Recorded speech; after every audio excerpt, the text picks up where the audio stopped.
বল নয়, প্রতিপক্ষ খেলোয়াড়ের গায়ে লাথি মারলেন আর্জেন্টাইন খেলোয়াড়। মাত্র 20 মিনিটের জন্য মাঠে নামলেন, আর সেটাও শেষ করতে পারলেন না নিকো গঞ্জালেজ। লাল কার্ড দেখে ছাড়লেন মাঠ, বাড়ালেন কোচের বিপদ। এ যেন আসলেনই লাল কার্ড হজম করার জন্য। আর্জেন্টাইন এই খেলোয়াড়ের লাল কার্ড হজম নিয়ে বিস্তারিত থাকছে প্রতিবেদনে।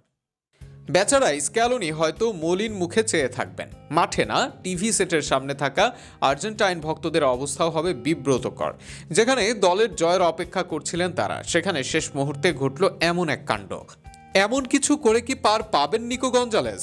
আর্জেন্টিনা দলের হয়ে মূল একাদশে দেখা যায় তাকে প্রায়শই। এই ম্যাচেও হয়তো অনেকের ধারণা ছিল মূল একাদশে খেলবেন তিনি, কিন্তু তার বদলে নামানো হয় থিয়াগো আলমাদাকে, যেখানে 75 মিনিট খেলে ম্যাচের ফলটাই বদলে দিয়েছেন আলমাদা।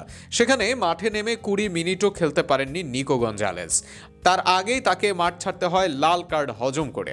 আলমাদার বদলে 75 মিনিটে আসেন মাঠে। দলের অনেকের চেয়ে ওয়ার্ক রেট ভালো তার। শেষ মুহূর্তে ডিফেন্সিভ উইঙ্গার হিসেবে ভূমিকা রাখতে পারবেন। এছাড়াও আগামী ম্যাচের জন্য কোচের রাডারেও হতে পারতেন ব্রাজিল কোচের তরুপের তাস। কিন্তু কিসের ভেতর কি? কোচের আস্থার প্রতিদান দেওয়ার বদলে এদিন হজম করলেন লাল কার্ড। ম্যাচের 94 মিনিটে তখন একের পর এক আক্রমণ করছে উরুগুয়ে, আর সেই আক্রমণ ভাগেই উরুগুয়ের হয়ে বল পান দলের ফুলব্যাক নান্দেজ। সেই নান্দেজের কাছ থেকে বল নিতেই আক্রমণ চালান নিকো। তবে নান্দেজের থেকে বল নিতে বলের গায়ে নয়, সরাসরি এই উরুগুয়ানের গায়ে লাথি দিয়ে বসেন নিকোর লাথি হজম করে মাঠে বসে পড়েন নান্দেজ, আর তাতেই ফাউলের বাঁশি রেফারির। একই সঙ্গে উঁচু করে ধরেন লাল কার্ড। ম্যাচ শেষ হবার আগেই মাঠের বাইরে নিকো গঞ্জালেজ।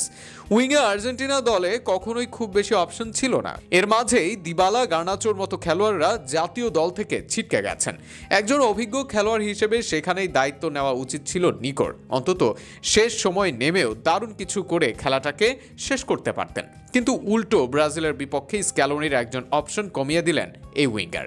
অনেকে বলেন মাঠে শুধু দৌড়ান নিকো গঞ্জালেজ, অনেকের মতে মাঠের খেলায় তার নেই ভূমিকা।